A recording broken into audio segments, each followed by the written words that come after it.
Let's see what do we have on eBay? That what? Wait. Well, they're serious. We're gonna look at 10 of the most ridiculous listings on eBay coming up next on this video from Bronzeville Comics.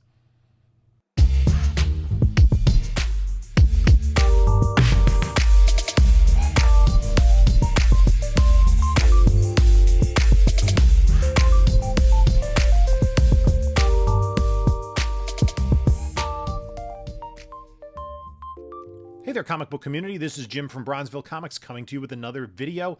And before we get started, please like, comment, subscribe, do all that great stuff. Next Tuesday, 10 o'clock p.m. on December 6th, we're going to be doing our 3,000 subscriber giveaway. We got a bunch of prizes to give away. We have some slabs, probably going to have 3 to 5 prize packages. Stay tuned. Check me out on Instagram to see what's available. All you have to do to enter is be a subscriber to the channel, like the video, leave a comment on the video. The day of the giveaway, I'm going to look at all of the videos that I posted in November. Except for the 2,500 subscriber giveaway video, we're going to look at the one video that has the fewest number of comments, and we're going to pick our winners from that video. So like, comment, subscribe, do all that great stuff. I'm really appreciative of all the people that have supported the channel over the last year and a half that we've been going. And I'm just kind of amazed that I've gotten to 3,000 subscribers. In addition, follow us on the other socials, Instagram, Bronzeville_comics, Whatnot, Bronzeville_comics. I do sales every Monday night at 10 p.m. Eastern. And if you've not yet used Whatnot, you can look at the link in the description for this video, and if you use that, you'll get $10 off your first purchase, regardless of who it's with me or with another vendor. You don't even have to buy comics. And my eBay store is in the description below, as is my email if you want to reach out to me. So in this video, we're going to look at what I came up with is the 10 most ridiculous current comic listings on eBay, and I went in price order. So we're going to start with the lowest priced item, and we're going to work our way up. Now, there's usually a couple of reasons why people make these ridiculous listings. Number one is they want to draw attention to their store. They see this ridiculous listing, and people will click on and get engaged with them on eBay, and maybe they'll find some stuff that they're interested in, I guess.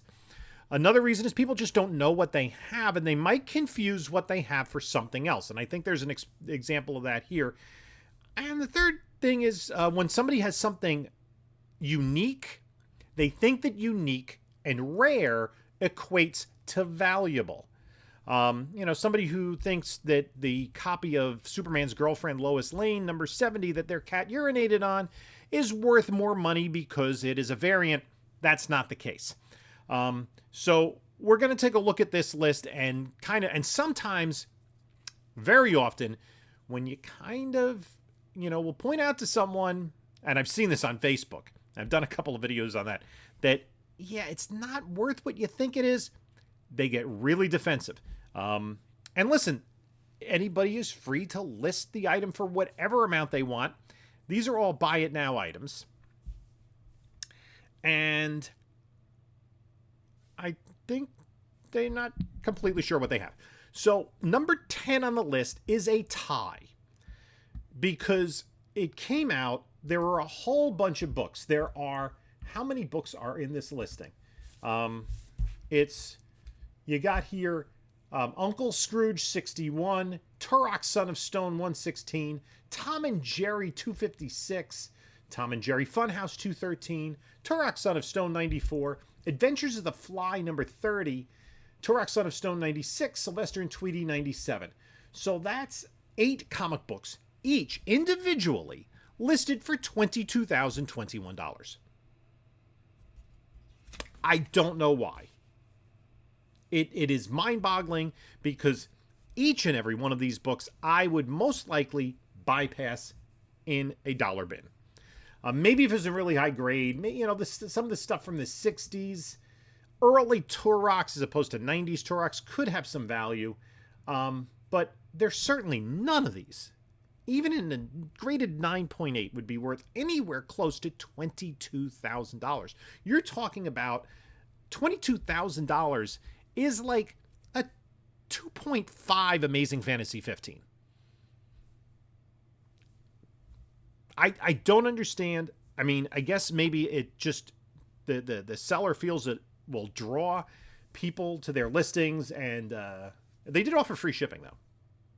So there's that.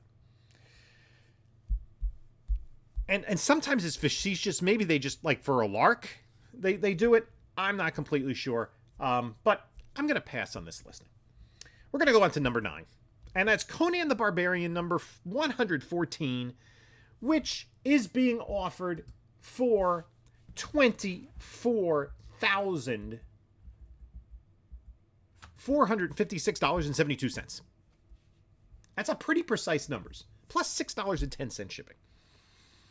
Now, in the description for this item, the seller says it needs no introduction or description.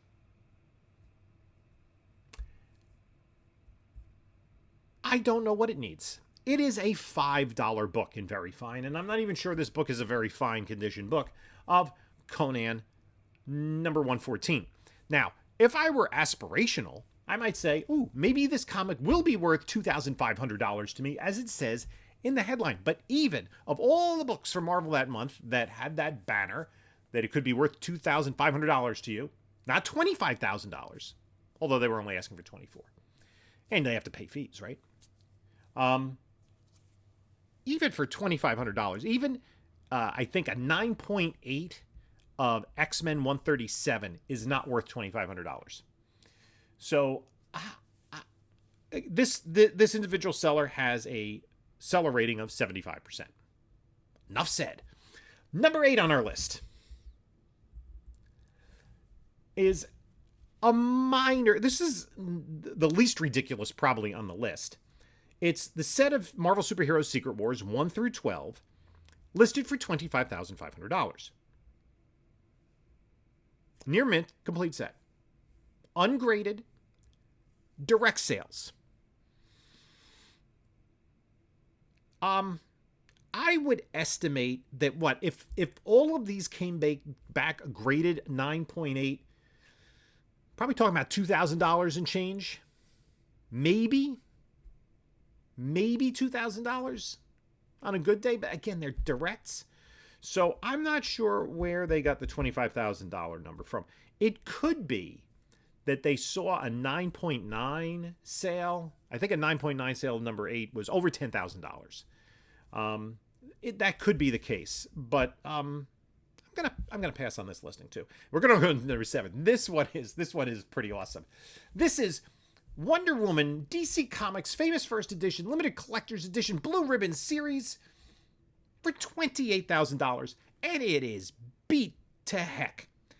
This is a low grade book. Now, fortunately, this particular book was one of the later of the Famous First Editions. There were a number of them that DC did. Their classic their classic Golden Age comics. There was Action 1, Batman 1, Detective 27, All-Star 3, Sensation 1, Flash Comics 1, Wiz Comics 2, and Wonder Woman 1. Since Wonder Woman was one of the later ones, the earlier ones, they're oversized. They're treasury size, so they're about twice the size of a normal comic book. And they have this cardboard cover, which is a Famous First Edition cover, and I've done a video on that before, where there's a if you take the cardboard cover off that says Famous First Edition and has the pricing for 1976 or whatever this was from, there's a glossy cover that kind of looks like, if it's removed, to an untrained eye, you're like, oh my God, it's an Action Comics number 1. And usually the worse the condition of those books, the more convinced someone could become that it is the actual book. But it's twice the size. And you can usually spot them out. The other thing is that the covers were printed on glossy paper, like comic book covers in the 1970s were, whereas comic book covers in the 30s and 40s were more the material you would have on a paperback. They weren't really glossy; they were more cardboard. But anyway, this is beat to heck. They want $28,000 for it, and in the description it says a rare antique treasure. So this didn't have the glossy cover, so there was no way to use this book to dupe someone. And I don't think the seller's intent was to dupe anyone. I just think they thought they have like something akin to Wonder Woman #1. But this book in this condition is like maybe on its best day $5. It is not a $28,000 book. I think I need a copy of this, but I'm going to look for a different one. Up next, and we're going to number 6 on our list, and that's the vintage Prince Namor the Submariner 2, 3, 4, and 5 lot for $32,000 plus $250 shipping, because it's going to cost you $250 to ship 4 comic books. I estimate now the number 5, which is the first appearance of Tiger Shark, is the biggest book in this batch. There's not even a number 1. I mean, gosh, if you had a number 1, maybe at a 9.8, you could, maybe justify. And maybe these people were looking at 9.8 prices. I don't know. Probably the lot, these look to be about mid-grade, is probably about $200, not $32,000. It's probably not worth the amount of shipping that they're attaching to this item. So we're going to take a pass on this. Up next, this is my favorite one because this is absolutely hilarious. This is Wolverine Limited Series number 1, 1982 Blue Label CGC 7.0. And it's a 1-in-1, the only one, black line variant for $101,000. What is the black line variant, you might ask? Well, I'm glad you asked, because the seller was kind enough to show us. And if we look at this picture, you have to kind of, you don't notice it at first. It's an overwrap thing. On the left-hand side of the back cover, right, you see this black line going from top to bottom, which is probably just like leftover from some other cover or something. But it's not really that much of a variant. And if it were, it would maybe, the seller says it's the only one on Earth that has this manufacturing error. Doesn't matter if CGC overlooked it. It's plain as day and night that there's a black line straight down from top to bottom on back next to the right-hand edge of the comic book. Questions only on the comic itself, and it's thy comic and thy listing to do as I wish to list at. He's perfectly right. He's perfectly valid to list it at $101,000. Nobody's going to buy it. All of the comments won't be tolerated and will be reported. Well, you can't report my comments on YouTube, but we're going to have some fun with this. This is more for show as a one-of-kind piece. I mean, maybe you just want to show off that he has this weird book and the 100, I don't know, it'll bring some attention. Someone has the money to buy it, so be it. There's none other on Earth. Look for over a decade. So he's kind of proud of this weird little line on his Wolverine comic book. A 7.0 in a CGC 7.0 is about a $70 book. Now, even if this was an error variant, much like that little spot of yellow on the top right-hand corner of Amazing Spider-Man 194, which is now a variant because it's like a printing error that occurs on maybe 5% or 10% of the print run, people will pay a premium for that. I'm going to say the premium on a printing error is like 50% above fair market value, maybe double. Maybe it's not, 15,000 times, whatever. That's just, my opinion. So somebody, I guess they don't want the nasty things about the listing, the crazy listing of their book or best offer. So if I offered like $50, would he take it? I don't know. Up next, we have another, interesting listing. There are a lot of listings where the listing is well above fair market value, especially for key books. That's nothing unusual. This one is well above fair market value. It's Brave and the Bold number 25, the first appearance of the Suicide Squad, in CGC 8.5, which is a hard grade to get for a book of this vintage. And they want $119,590.25 for that book, which the most recent sale of an 8.5 from last year during the boom was about $7,000. Not quite the $119,000 that this seller is looking for. So I'm not exactly sure what to make of this, but I would personally love to have a copy of Brave and the Bold 25 in my collection. I'm going to take a pass on this one. Okay, we're moving on to number 3. Now, number 3 was intended to be like a joke. Simpsons Comics and Stories in a 9.88. And what they did was, for some reason, and this is some sort of graphic artist, they made this kind of joke listing, and we'll kind of buy into the joke. They had a couple of others like this, all with superimposed faces of Michael Jordan crying all over the covers, and listed it for $500,000. And you probably won't get the book, they said. $666 shipping. I'm not going to waste my time anymore on that. Now, the next one is classic. And I think there's not even a reason for this. No, there could be a reason for this. This is kind of a funny one. Here we have X-Men #1 in a CGC 9.8, $588,888.88. I'm not sure what to make of this. It has near pristine off-white to white pages. So that's a pretty common book. What is that? Like, maybe on its best day, a 9.8 white pages is $100, approximately. It's not $588,000. Now, the one of the funny things about this listing was the care with which the seller was taking in handling this item, this particular sale. Okay, this listing said this is an absolute incredible comic book, one of the true gems in all the hobby. This was passed down through time and remained in mint condition, only recently graded by CGC. Don't miss your chance to own this true holy grail for any X-Men fan. The for sale price, which is greater than $10,000, 10% due at auction close. Comic is currently in a bank vault. It will be hand delivered to you at the bank within 10 miles of a major U.S. airport, or within 10 miles of you at a major U.S. airport at your choice. Do not miss your chance. This is someone who has 100% positive feedback, does not deal in comic books, and it's unintentionally hilarious. And I feel this is one of the things where you kind of want to reach out to the seller and say, yeah, this isn't what you have. They think that this is the original 1963 X-Men #1, which there's never been a copy sold, at least according to cover price, above a 9.4.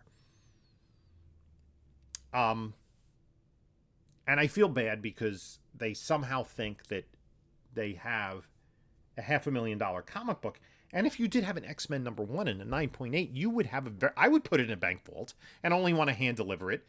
But that's not what this is. And I think this is sometimes the when we look at these ridiculous listings, there is an aspect of naivete on the part of sellers that they don't really know what it is. They see X-Men #1 and they look it up and they see, ooh, X-Men #1, is selling, and the 9.8 it sold for, 9.4 sold for whatever money it sold for, and a 9.8 would be worth like so much more money, and it's not what you have.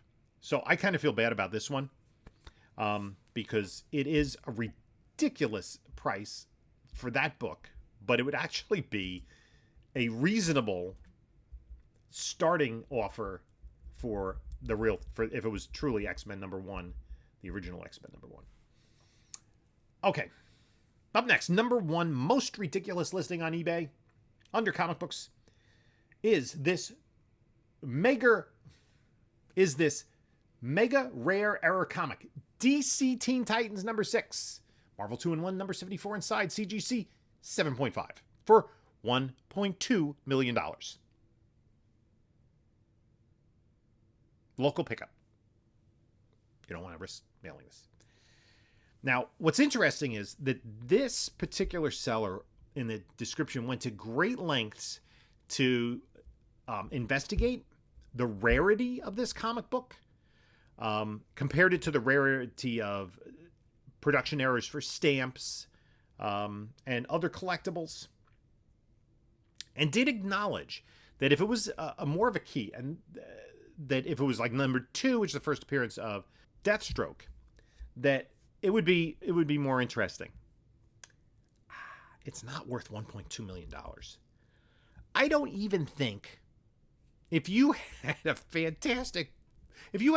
an amazing Fantasy 15 wrapped in a Justice League number 1, that it would be worth, or vice versa, that it would be worth that kind of money. It would have to be mega keys to garner that type of increase over the value. And this, listen, the seller has something unique, unusual, and rare, but it's not desirable. Both of these books, Teen Titans 6, Marvel 2 and 175, they're, $5 books. Maybe the Teen Titans book is a little bit more. Is that first? I don't know. I think it's the first cover appearance of Trigon. It's not a high value book. It's an interesting book. It's an interesting conversation piece, and maybe somebody would pay a little bit of money for this, but it's not worth $1.2 million, which would put it in the upper echelon of all the books that have ever been sold in the hobby. So it's one of those things where, rarity, scarcity does not equate to value. It's rarity, basic economics, coupled with demand, right? Why is Detective Comics 27 worth so much? Because there are thousands and thousands of comic book collectors who are big Batman fans, right? I would love to have a copy of Detective Comics 27. If it was $200, I'd pay that on the spot, right? The first appearance of Batman. But so would thousands of other people. So it's going to be worth more than $200. I don't want, I collect New Teen Titans. I don't want this book. And it's 7.5. It's really not that interesting to me. And maybe there are other collectors who view differently, but $1.2 million price tag, I'm going to take a pass on this one as well. So I hope that we had some fun with this video. If you're a seller of one of these items, take it in the spirit that it was meant to have a little bit of fun with. I know some of the sellers put these listings on there for kind of, just to show off their books, kind of tongue-in-cheek value, just for laughs, just to get some people viewing their page. I'm not criticizing anyone. I'm just saying that these are kind of funny. There are a few of these sales on here for people think that they have something that they don't have. And there are some where people tremendously overvalue what they have. And please, if you buy one of these items on eBay, put a comment in the comment section of this video, because we will reach out to your family and try to have an intervention. So I hope you enjoyed this video. It's something a little bit different. In the meantime, take a look at a couple of the other videos I've done recently. And this is Jim saying until next time, enjoy your comics.